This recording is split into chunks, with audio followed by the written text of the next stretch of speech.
NEET എക്സാമിനേഷൻ്റെ മറവിൽ ഡൽഹിയിലെ ജന്തർ മന്ദറിൽ നടക്കുന്ന നിരാഹാര സമരം യാതൊരു ജനശ്രദ്ധയും ആകർഷിക്കുന്നില്ല എന്ന് മനസ്സിലാക്കിയപ്പോൾ അക്രമ സ്വഭാവത്തിലേക്ക് അത് മാറ്റാൻ ശ്രമിച്ചതിൻ്റെ ഭാഗമായിട്ട്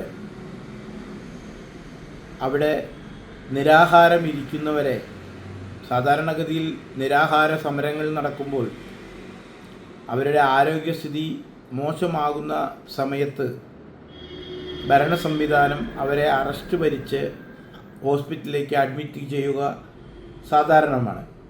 അത്തരത്തിലുള്ള ഒരു കാര്യം തന്നെയാണ് ജന്തർ മന്ദറിലും ഉണ്ടായിട്ടുള്ളൂ. നിരാഹാരം ഇരിച്ച് ആരോഗ്യസ്ഥിതി മോശമായ സ്ഥിതിയിലേക്ക് പോകുന്നു എന്ന് മനസ്സിലാക്കിയപ്പോൾ അറസ്റ്റ് വരിച്ച് ഹോസ്പിറ്റലിലേക്ക് മാറ്റുന്നു.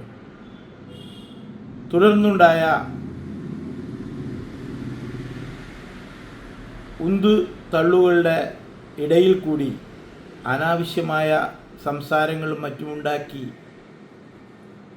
സന്ദർഭം വളരെ മോശമാക്കാനുള്ള സാഹചര്യം ഒരുക്കുകയായിരുന്നു ഇതിൻ്റെ പിന്നിലെ അണിയറ പ്രവർത്തകരുടെ പ്രധാന ലക്ഷ്യം.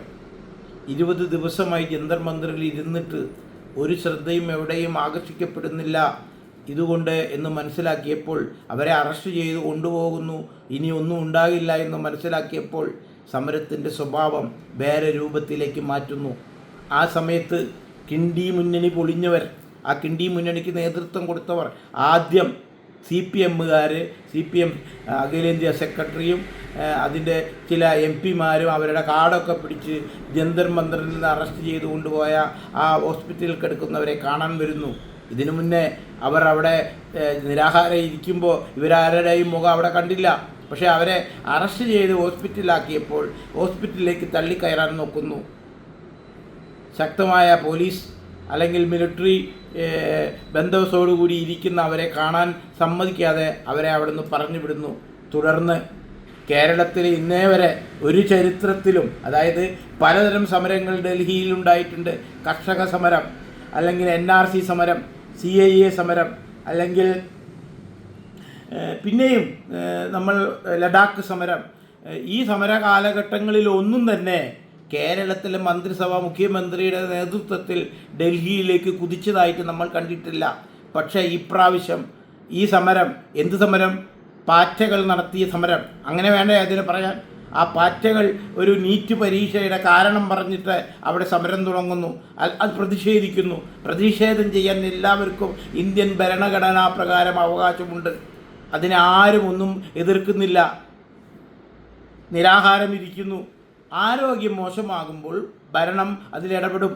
അവരെ അറസ്റ്റ് ചെയ്ത് ഹോസ്പിറ്റലിലേക്ക് മാറ്റും. അത്രമാത്രമേ അവിടെ ഉണ്ടായിട്ടുള്ളൂ. അപ്പോൾ ഈ സമരത്തിൻ്റെ പ്രാധാന്യം പോകുന്നു എന്ന് മനസ്സിലാക്കിയപ്പോൾ കേരളത്തിലെ മന്ത്രിസഭ മുഖ്യമന്ത്രി അടക്കം അവിടേക്ക് ഓടിയെത്തുന്നു. ഇന്നേ വരെ ഒരു സമരത്തിലും കേരള മന്ത്രിസഭ അങ്ങോട്ട് ഓടിച്ചെന്നിട്ടില്ല. ഈവൻ ഇവിടുത്തെ പാർട്ടി സഖാക്കളോ പാർട്ടി കോൺഗ്രസിൻ്റെ നേതാക്കളോ ഈ കർഷക സമരത്തിലോ തണുപ്പ് കാലത്ത് അവിടെ ചെന്നിട്ടില്ല. ഇപ്പോൾ എന്താണ് ഈ സമരത്തിന് ഇത്ര പ്രത്യേകത? ഈ നീറ്റ് എക്സാം എന്നാ തുടങ്ങിയത്? 2013 മൻമോഹൻ സിംഗാണ് ഈ നീറ്റ് എക്സാം ആദ്യം തുടങ്ങുന്നത്. ആ ആദ്യം തുടങ്ങിയ എക്സാം അന്ന് തന്നെ ക്രമക്കേടുകൾ കാരണം 2014-ലും 2015-ലും നീറ്റ് എക്സാമേ ഉണ്ടായില്ല. കാരണം ക്രമക്കേടുകളായിരുന്നു. പിന്നീട് അത് 2014 നരേന്ദ്രമോദി വന്നതിന് ശേഷമാണ് അത് ചില ക്രമീകരണങ്ങളൊക്കെ ശക്തമാക്കിയിട്ട് വീണ്ടും തുടങ്ങിയത്. പക്ഷേ ഇതിൻ്റെ ഉള്ളിൽ പണിയെടുക്കുന്ന ഈ അധ്യാപകരായാലും കുറേ ആൾക്കാരും ഈ പരീക്ഷാ പേപ്പർ ഉണ്ടാക്കുന്നവരുമൊക്കെ കള്ളത്തരങ്ങൾ ചെയ്തിരുന്നു എന്നതിൻ്റെ ഫലമായിട്ടാണ് ഈ പ്രശ്നങ്ങൾ ഇത്രയും മോശമായത്. ഇതൊക്കെ അന്വേഷിക്കുന്നുണ്ട്. അന്വേഷിക്കുമ്പോൾ കുറ്റം ചെയ്തവരെ കണ്ടെത്തിയിട്ടുണ്ട്. അവരൊക്കെ ജയിലിലായിട്ടുണ്ട്. ഇനിയും അതിൻ്റെ അന്വേഷണങ്ങൾ തുടർന്നു കൊണ്ടിരിക്കുക തന്നെയാണ്. ഇത് എവിടെ ചർച്ച ചെയ്യാനും കേന്ദ്ര സർക്കാർ തയ്യാറുമാണ്. ഇവിടുത്തെ MP മാർ, അതായത് കോൺഗ്രസിൻ്റെ MP മാരെ എന്ന് പറഞ്ഞാൽ കേരളത്തിലെ MP മാരെന്നേ പറയാൻ പറ്റൂ. കാരണം അവരാണ് ഈ കളി മുഴുവൻ കളിക്കുന്നത്. അന്ന് CAA ഉണ്ടായപ്പോഴും NRC ഉണ്ടായപ്പോഴും ഒക്കെ അവിടെ ഈ നിരപരാധികളെ മുന്നിലേക്കിട്ട് വെടികൊണ്ട് ചത്തു. കുറേ ആൾക്കാർ, 100ഓളം ആൾക്കാർ പൗരത്വം പോകുമെന്ന് പറഞ്ഞ് കലാപങ്ങൾ ഉണ്ടാക്കിയിട്ട് ഒരുപാട് പേര് വെടികൊണ്ട് ചത്തു. ഇവിടെ ആരുടെയെങ്കിലും പൗരത്വം പോയോ? ഒരാളുടെ പൗരത്വം പോയില്ല. പക്ഷെ 10-100 പേര് വെടികൊണ്ട് ചത്തു. അതേമാതിരി തന്നെ ഇവിടെയും ഈ കലാപം ഉണ്ടാക്കിയിട്ട് വെടികൊണ്ട് ചാവാഞ്ഞത് ഭാഗ്യം. ഒരു TV ചാനലിലൊക്കെ വന്ന് ഉള്ള ഒരു പെർഫോമർ ഈ കൊച്ചിയിൽ നിന്ന് അവിടേക്ക് പോകുന്നു. ഈ പെർഫോമർക്ക് കൊടുത്ത വാടക എത്രയാണെന്ന് പുറത്തു വന്നിട്ടില്ല. സാധാരണ ഈ പെർഫോമർ അനാവശ്യ കാര്യങ്ങളിൽ ഇടപെടാറുള്ളൂ. ഒരു നല്ല കാര്യത്തിൽ ഇന്നേ വരെ ഇടപെട്ടിട്ടില്ല. ആ പെർഫോമർ ഡൽഹിയിൽ പോകുന്നു, ഒരു ദിവസത്തെ ആക്ടിങ് നടത്തുന്നു, ചാനലുകളിലിരുന്ന് ഛർദ്ദിക്കുന്നു. എന്നാൽ നല്ല കാര്യത്തിലും ഒരു കാര്യത്തിലും ഈ പെർഫോമർ ഇതുവരെ പങ്കെടുത്തതായി നമ്മൾ കണ്ടിട്ടില്ല. കാരണം ഇതൊന്ന് പ്രശസ്തി ആക്കണം എന്നതിൻ്റെ പിന്നിലുള്ള ആൾക്കാർ, അല്ലെങ്കിൽ അതിൻ്റെ പിന്നിൽ ഇരിക്കുന്നവരുടെ തീരുമാനമായിരിക്കാം. അല്ലെങ്കിൽ പൈസ കിട്ടാതെ ഈ പെർഫോമർ ഒരിക്കലും അവിടെ എത്തില്ല.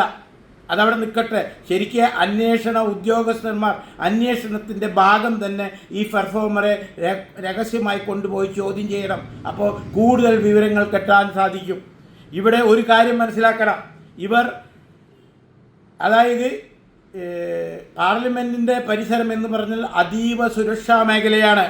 അവിടേക്ക് പ്രത്യേകിച്ചും പാർലമെൻറ്റ് സമ്മേളനം നടക്കുവാൻ പോവുകയാണ്.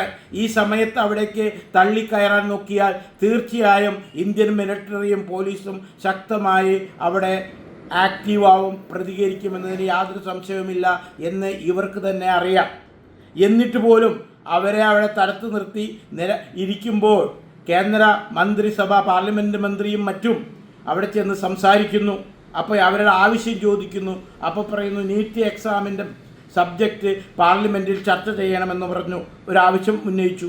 അങ്ങനെ അവർ അവിടെ മുകളിൽ അത് സംസാരിച്ച് അതിന് അനുമതി കൊടുത്തു. അപ്പോൾ സ്വഭാവം മാറ്റി.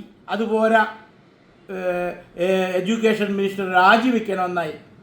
ഇനി ഒരു കാര്യം ഞാൻ പറയട്ടെ, നിങ്ങളുടെ ആരെങ്കിലും ഇവിടെ അടുത്ത കാലത്ത് എന്തെങ്കിലും പ്രശ്നങ്ങൾ ഉണ്ടായിട്ട് രാജിവെച്ചിട്ടുണ്ടോ? ഇനി അഥവാ രാജിവെച്ചാൽ പറയും അതുപോരാ, ഞങ്ങൾക്ക് പ്രധാനമന്ത്രി തന്നെ രാജിവെക്കണം, പിന്നെ അടുത്ത ചോദ്യവും. അല്ലെങ്കിൽ പറയും പ്രധാനമന്ത്രി രാജിവെച്ചിട്ട് എനിക്ക് പ്രധാനമന്ത്രി ആവും വരെ വേണമെങ്കിൽ പൊട്ടത്തരം വിളിച്ചു പറയാനും തയ്യാറാണ്. ഈ മാറ്റി പറയുന്നത് കാണുമ്പോൾ ഒരു പ്രതിപക്ഷ നേതാവിന് യോജിച്ച തരത്തിലല്ല ഇന്നലെ അവിടെ സംസാരിച്ചത്. ഇത് കേട്ട് വീമ്പിളക്കാൻ തയ്യാറായി കേരളത്തിൽ തന്തയ്ക്ക് വിളിച്ച MP വരെ ഇന്ന് ചാനലുകളിരുന്ന് പ്രസംഗിക്കുന്നുണ്ട്. ആദ്യമായിട്ട് നരേന്ദ്രമോദി പ്രധാനമന്ത്രിയായ അധികാരമേറ്റപ്പോൾ നരേന്ദ്രമോദിയുടെ തന്തയുടെ തറവാട്ട് സ്വത്തല്ലെന്ന് പബ്ലിക്കായി പ്രസംഗിച്ചതാണ് ഈ ജിഹാദി MP. ആ ജിഹാദി ഇപ്പോൾ പറയുകയാണ് നീറ്റ് എക്സാമിൻ്റെ ചർച്ച പ്രധാനമന്ത്രി ചെയ്യില്ല, അല്ലെങ്കിൽ ആഭ്യന്തരമന്ത്രി ചെയ്യില്ല. ഇന്നലെ ഒഫീഷ്യലായി എഴുതി കൊടുത്തു. അപ്പോൾ പറഞ്ഞു, അത് മാറ്റി പറഞ്ഞു, രാജിവെക്കണമെന്നാണ് പറഞ്ഞത്. അത് ജിഹാദി കേട്ടോട്ടെ. ജിഹാദി ഇങ്ങനെ പ്രസംഗിച്ച് കുറേ കാലമായി കേരളത്തിലെ ജനങ്ങളെ പറ്റിക്കാൻ തുടങ്ങിയിട്ട്. ഇനി കേരളത്തിലെ ജനങ്ങൾ ഓരോന്നും മനസ്സിലാക്കിക്കൊണ്ടിരിക്കുകയാണ്. ഈ തട്ടിപ്പിനി നടക്കില്ല. NRC, CAA, ലഡാക്ക് സമരം, കർഷക സമരം പലതും നിങ്ങൾ നടത്തി നോക്കി, ഒന്നും ഏച്ചുന്നില്ല, ഒന്നും കൊള്ളുന്നില്ല.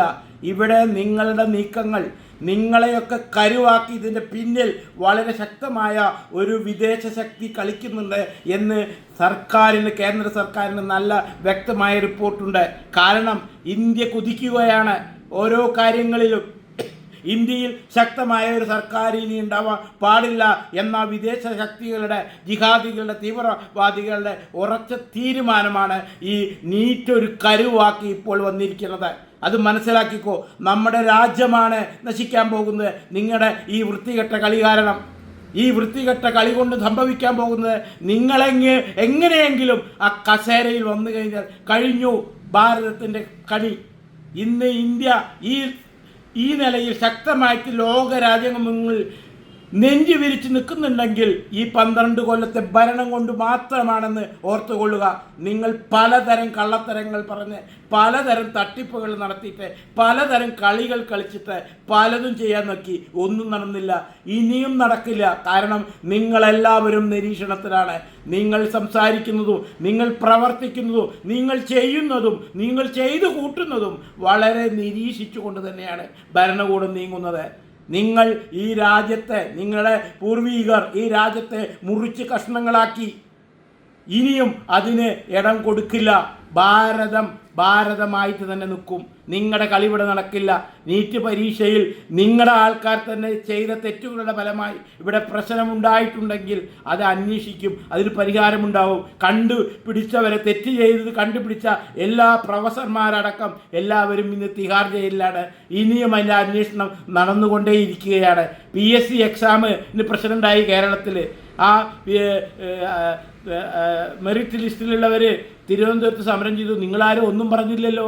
ആശാവർക്കന്മാർ എന്തേ നിങ്ങൾ അത് കൊടുക്കാൻ പറഞ്ഞ് അവരെ പറ്റിച്ചു വിട്ടു. അപ്പം നിങ്ങൾ ഭരണത്തിൽ വന്നു, എന്താ കൊടുത്തത്? എത്ര പറ്റിക്കും നിങ്ങൾ? അപ്പോൾ നിങ്ങളുടെ ആ വൃത്തികേടൊന്നും എടുക്കേണ്ട. ജനാധിപത്യത്തിൽ വിശ്വാസമുണ്ടെങ്കിൽ ജനാധിപത്യ രീതിയിലായിരിക്കണം അതിന് പ്രതിഷേധിക്കുന്നത്. ജനാധിപത്യത്തിൽ കൂടി അത് പ്രതിഷേധിക്കുക, അല്ലാതെ ആക്രമണത്തിൽ കൂടിയല്ല നിങ്ങൾ പ്രതിഷേധിക്കേണ്ടത് എന്ന് നിങ്ങൾ മനസ്സിലാക്കുക.